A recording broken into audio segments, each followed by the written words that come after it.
ৰহাৰ চাপৰমুখ চকিয়াল গাঁৱৰ তিতাইমাৰী নৈৰ খহনীয়াই লৈছে ভয়ংকৰ ৰূপ।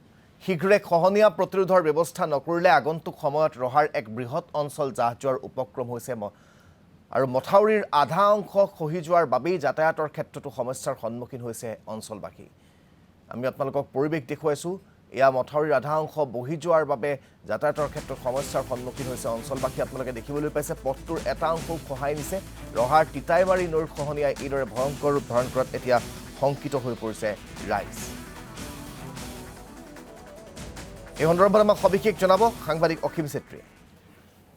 2022 চনৰ পৰাই খহনীয়াই তাণ্ডৱ সৃষ্টি কৰি অহা ৰহাৰ চকিয়াল গাঁৱৰ যি মথাউৰি, সেই মথাউৰি এতিয়া যোৱা নিশা পুনৰ খহি যোৱা পৰিলক্ষিত হৈছে আৰু মই বৰ্তমান সেই অঞ্চলত উপস্থিত আছোঁ। আৰু যিহেতু 2022 চনৰ যি প্ৰলয়ংকাৰী বান, সেই বানৰ পাছতেই এই মথাউৰি যি খহনীয়া, সেই খহনীয়া আৰম্ভ হৈছিল আৰু দেখিবলৈ পোৱা গৈছে যে যোৱা নিশা এইদৰে আচলতে যি মথাউৰিটো যি পথটো, এই পথৰ আচলতে আধা অংশই বৰ্তমান খহি গৈছে আৰু এইদৰে খহনীয়া তাণ্ডৱ চলি আছে। কাৰণ আৰু এটা কথা ক'ব লাগিব যে আমি বহুবাৰ এই অঞ্চলত আহি বাতৰি পৰিৱেশন কৰিছোঁ। তাৰ পাছতে আচলতে বহুবাৰ মন্ত্ৰী বিধায়ক সকলোৱে প্ৰতিশ্ৰুতি দিয়ে যে এই যি খহনীয়া প্ৰতিৰোধৰ ব্যৱস্থা কৰা হ'ব, কিন্তু এইদৰে আচলতে বাঁহ পুতি আচলতে তেওঁলোকে নিজৰ দায়িত্ব সামৰে আৰু যি খহনীয়া প্ৰতিৰোধৰ যি ব্যৱস্থা, সেই ব্যৱস্থা আচলতে তেওঁলোকে পাছত কৰিবলৈ নাহে।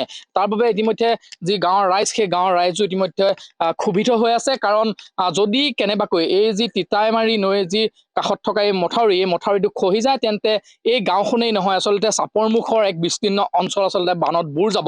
আৰু আমি তাৰ সামগ্ৰিক পৰিৱেশ দেখুৱাইছোঁ প্ৰতিদিন টাইমত দৰ্শকসকলক যে কিদৰে আচলতে যোৱা নিশা এই পথটোৰ আধা অংশ পুনৰ খহি গৈছে। আৰু সমান্তৰালভাৱে আমি গাঁৱৰ ৰাইজ আছে, গাঁৱৰ ৰাইজৰ সৈতে কথা পাতিবলৈ চেষ্টা কৰিম। আমি মহিলাসকল আছে, তেওঁলোকৰ সৈতে কথা পাতিবলৈ চেষ্টা কৰিম। 2022 চনৰ পৰা খহনীয়া সৃষ্টি হৈ আহিছে, খহনীয়া তাণ্ডৱৰ সৃষ্টি কৰিছে। এতিয়া পুনৰ পথটোৰ আধা অংশও খহি পৰিছে। মন্ত্ৰী বিধায়কে বাৰে বাৰে আপোনালোকক প্ৰতিশ্ৰুতি দি থৈ যায়, বাঁহ দুডালমান পুতিব আকৌ গুচি যাবগৈ। খালি বাৰিষাত আহিব, বৰষুণতহে কাম কৰিব নোৱাৰে। এতিয়া আমাৰ কিমান অশান্তি হৈ আছে। সেনে সোনকালে কৰিলে আমি ভাল লাগে, ধৰিলোঁ ভাল কৰিলে আমাৰ ভাল লাগে। নহয় অতখন গাঁৱৰ ল'ৰা ছোৱালী স্কুললৈ যোৱা, মটৰ গাড়ী যোৱা, কত অসুবিধা হৈ আছে আমাৰ ইয়াত। এতিয়াতো জৰুৰীকালীন যিসমূহ বাহন, এম্বুলেন্স হওক, ফায়াৰ ব্ৰিগেড হওক, আহিব নোৱাৰে, একেবাৰে আহিব নোৱাৰে। সাধাৰণ স্কুটি এখন আহিব নোৱাৰে। এতিয়া ল'ৰা ছোৱালী স্কুল যাবলৈ হ'লে গাড়ী তাত ৰাখি ল'ৰা ছোৱালী খোজকাঢ়ি যাব বৰষুণত বা ৰ'দত। এনেকুৱা হ'লে কেনেকে হ'ব নেকি কোৱাচোন বাৰু। নিশ্চয় আচলতে যিহেতু বাৰিষাৰ সময়, আৰু বাৰিষাৰ সময়ত হয়তো এই গাঁৱৰ মানুহে বিনিদ্ৰ ৰজনী পাৰ কৰিবলগীয়া হয়। কাৰণ কোন সময়ত আচলতে মথাউৰি খহি হুৰা হুৰে পানী সোমাব তাৰ কোনো ঠিকনা নাই। কেনেধৰণৰ এক পৰিস্থিতি এতিয়া? আমাৰ মানে ৰাতি টোপনি যাবলৈও ভয় হয়। বৰষুণ পৰিলে দুদিন যদি বৰষুণ পৰে বানপানী কাষলৈকে আহে। সেইকাৰণে মই ভাবো যেন মুখ্যমন্ত্ৰী ডাঙৰীয়াই তেখেতে বিচাৰ কৰি কিনে যেন আমাৰ ৰাস্তাটো সহায় কৰি দিয়ে। আৰু আমাৰ ইয়াৰ আগতে মন্ত্ৰী পীযুষ হাজৰিকায়ো তেখেতে প্ৰতিশ্ৰুতি দিছিল, কিন্তু প্ৰতিশ্ৰুতি দি কিনে তেখেতে ৰাস্তাটোও নাচালে। তেখেতে সেই সন্মুখৰ পৰাই গুচি গ'ল, ৰাস্তাটো পাই নাচালে। আমাৰ এইখিনি যোৱা নিশা কিমান খহিছে? বহুত খিনি খহি গ'ল। খহি এতিয়া আপোনাৰ এফালেও খহি গ'ল। আৰু যিবিলাক মানে ঠিকাদাৰ লয়, তেখেতলোকে অকমান কৰে, কৰি কেনে আৰু গুচি যায়। তেখেতলোকৰ পুঞ্জি বঢ়ায়, কিন্তু আমাৰ ৰাইজৰটো একো হেৰি নহয়, উপকাৰ নহয়। নিশ্চয় আচলতে আৰু এগৰাকী ব্যক্তি আছে, আমি তেওঁৰ কাষলৈও যাবলৈ চেষ্টা কৰিম।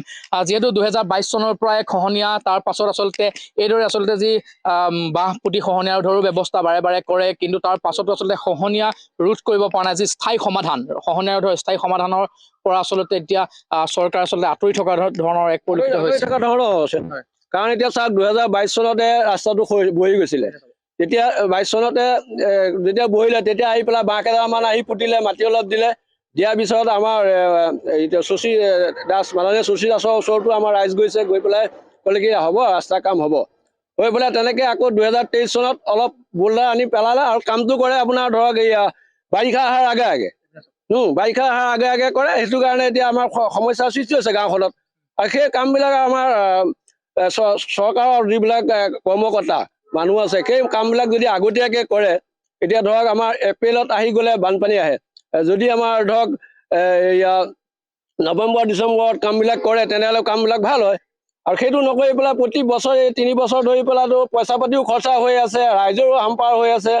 সেইটো কাৰণে সেইবিলাক কাম সদায় সময়মতে কৰিব লাগে। সেয়েহে আমাৰ চৰকাৰলৈ আহ্বান। আৰু এটা কথা যে যিহেতু এক বৃহৎ অঞ্চলৰ কথা জড়িত হৈ আছে, সেইটো কথা। এই মথাউৰিটো যদি কেনেবাকৈ খহি যায় এই এটা বৃহৎ অঞ্চল প্ৰভাৱিত কৰিব। তাৰ বাবে আচলতে অস্থায়ী সমাধান নহয়, স্থায়ী সমাধানৰ এটা ব্যৱস্থা কৰিব। হয়, সেইটো এটা স্থায়ী সমাধান লাগে। কাৰণ আমাৰ এখন ৰেলৰ ব্ৰিজ আমাৰ ইয়াতে আছে। ব্ৰিজখনেও আমাক এই মাজৰ পুলটোৱে অলপ ক্ষতি কৰিছে। এতিয়া সেইটো ৰেলৰ কথা, তথাপিও আমাৰতো অসম চৰকাৰে আমাক ধৰক স্থায়ী সমাধান লাগে। তলত যদি ভালকে বোল্ডাৰ পিচিং কৰি পেলাই তাঁৰৰ বান্ধবিলাক দিয়ে। এতিয়া এই মাজতে কামটো কৰিছিলে, বোল্ডাৰ পিচিংটো ভাল হোৱা নাই। কাৰণ আমাৰ এতিয়া ধৰক বাহিৰে আমি দেখা পাওঁ ওচৰে পাজৰে ৰেলৰ কামবিলাক যেনেকে হয়, কিন্তু আমাৰ অসম চৰকাৰৰ কামবিলাক তেনেকে নহয়। সেইবাবে আমাৰ দুখ লাগে মানে কামবিলাক দেখিলে। নিশ্চয়কৈ আচলতে আমি পুনৰবাৰ সেই ভিজুৱেলছটো দেখাব বিচাৰিছো যে আচলতে কিদৰে এই পথটো অসীম আধা চেত্ৰী অংশ আপোনাক খহি এই গৈছে। মুহূৰ্তত আৰু ধন্যবাদ আজি- জ্ঞাপন কৰিছোঁ।